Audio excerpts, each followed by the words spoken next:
কালিমাই শাহাদাতের অর্থ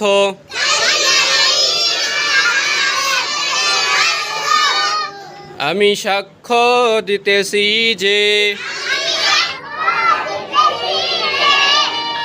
আল্লাহু তাআলা ব্যতীত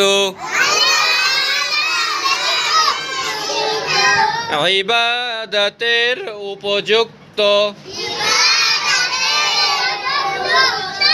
আর কোন মাবুদ নাই। আমি আরো সাক্ষ্য দিতেছি যে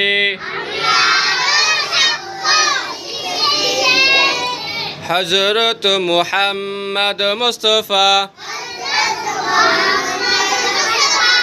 সাল্লাল্লাহু আলাইহি ওয়াসাল্লাম আল্লাহু তাআলার বান্দা ও রাসূল।